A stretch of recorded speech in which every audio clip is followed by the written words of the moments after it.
So guys, today we are going to learn a fourth and last part of our fifth unit of programming with Python, that is object oriented programming in our chapter name is object oriented programming in Python, and our today's topic is inheritance and composition classes. So we'll start with it. So basically we have already seen what is Python inheritance. So basically the major objective of inheritance is reusability. Okay, so it is the concept of object oriented programming. Inheritance is a mechanism that allow us to inherit all the properties from other class. The class from which the properties and functionalities are utilized is called the parent class. Are also called as a base class. The class which uses the property of another class is called as child class, and it is also called as derived class. So we can say inheritance is also called as a relation. Okay, see this diagram. Okay, here the parent class is also called as base class. It extends. Okay, so child class is going to use the properties of parent class. Okay, so that's why it is called as derived class. So see this example here, we have created the class parent and we also created the class child.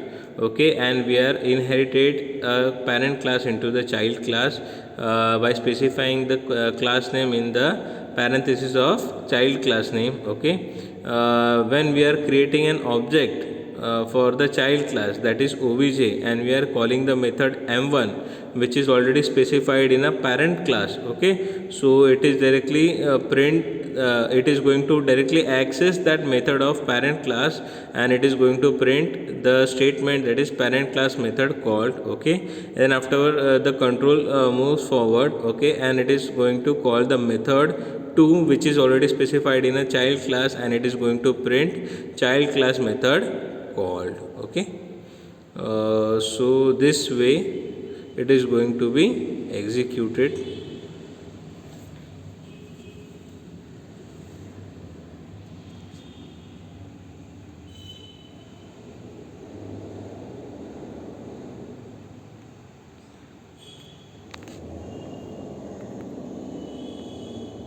Next is composition.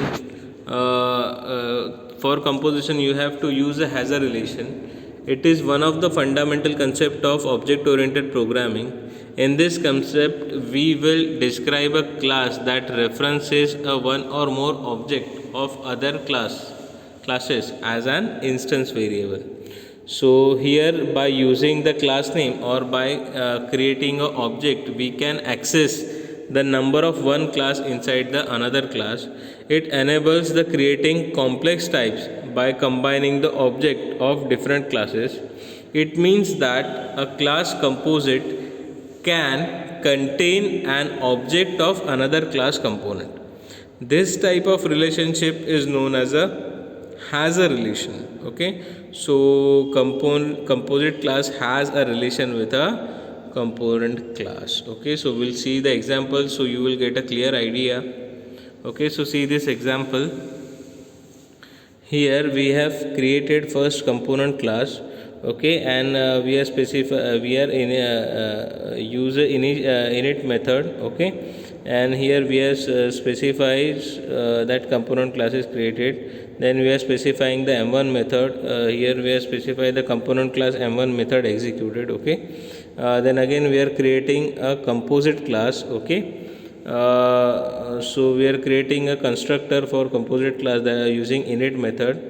Okay, and afterwards we have to specify the self object of component class. Okay, so here we are specifying the self dot obj1 object 1 is equals to component. So we are specifying the class name component. So when we are using object 1, okay, so it is directly access, so we can access the value of component class. Okay, so after that we are specifying the method. So it is space the composite class objects are after that we are specifying the print statement, that is composite class object is also created. Okay, then afterward we are defining method 2 and it specifies composite class method 2 is executed. Okay, Then afterwards we are also apply this method to an object, that is object 1. Okay, so it is used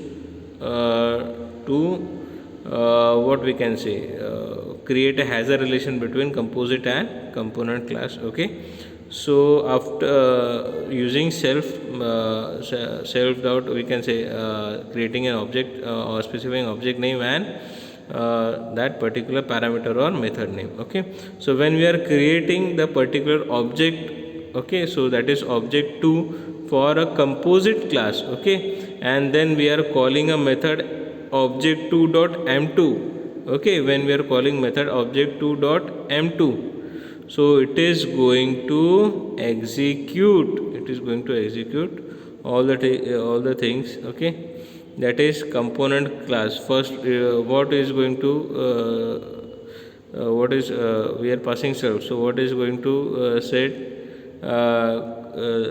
going to print component class object created, then composite class object also created, then it is going to go towards the method, that is composite class m2 method is executed, then again it pass the control to the method 1, and it is going to execute composite component class m1 method is executed. Okay, so it is going to print in that way. Okay, so I hope everybody is understand what is composition. Okay, so basically the difference between composition and inheritance, here it's a big confusion among the most of the people, that both the concepts are pointing to code reusability, and what is the difference between the inheritance and composition, and when to use inheritance and when to use composition. So now inheritance is used where a class wants to derive the nature of parent class and then modify the extent of the functionality of the allowing overriding methods. Means when we are inherited the data member or member function to other class, so they are having ability to modify the specific value of data member, or they can change the what we can say update the values. Okay, but when we are using the concept of composition, we are not able to modify such a values, or we can say values of particular data member or member function. But in the case of composition, we can only use that class, we cannot modify or extend the functionality of it. It will not provide the extra features. Okay, so thus when one needs to use the class as it without any modification, the composition is recommended, and when one needs to change the behavior of the method in another class, then inheritance is recommended. So we'll see how to customize perform customization via inheritance. So inheritance uses the attribute definition tree, that is called a namespace. The object dot attribute searches of the namespace tree for the first attribute. Okay, and the lower definition in a tree overrides the higher one. So we'll see in this example. So here we have created, okay, super class.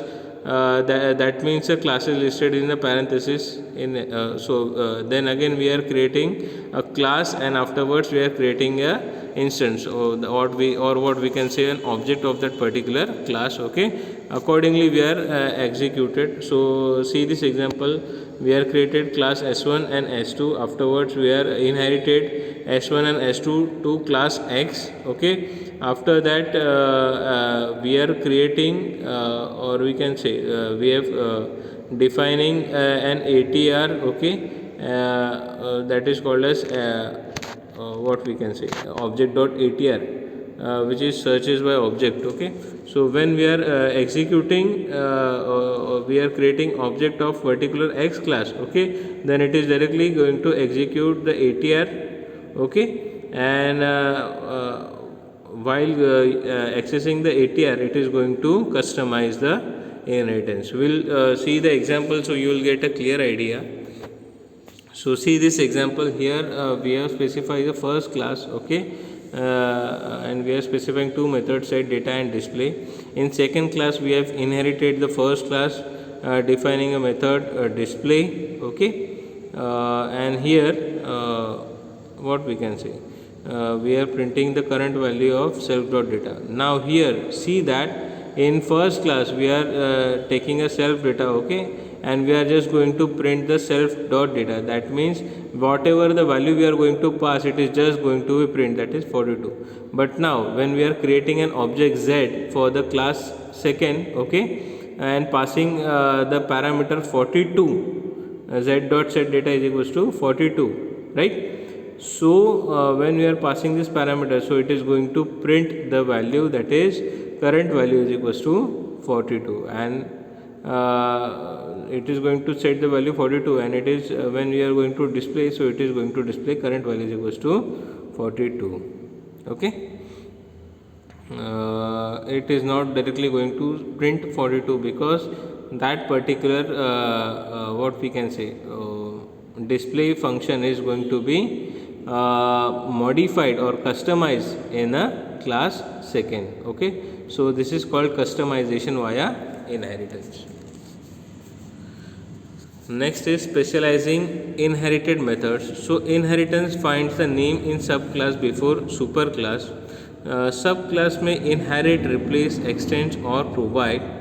So direct superclass method calls class dot method self. Okay, so see here in diagram, superclass, then subclass, and then instance. Okay, so here while creating an object, when we are executing object dot methods by passing some argument, so it is going to execute it. Okay, so we'll see the example. We are specifying superclass and subclass, okay, and inherited the superclass with the subclass.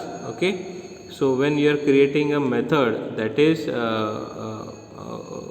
when we are creating an object x, okay, and calling a method x dot method, so it is going to call a method of superclass, and it is going to print in a super method, okay, after x dot method. Okay, when you are creating a method or object for the subclass, then and when you are calling what we can say, a method, then it is going to print starting sub dot method, then you are what we can say, calling a super dot method. Okay, so it is again going to print in super dot method, and afterwards it is going to print ending sub mode. Okay, so it is going to happen after specializing. So here specially we are specifying the method. Okay, so accordingly it is going to print the output. So this is enough with this video, guys. Thank you. And here your chapter number 5 is over.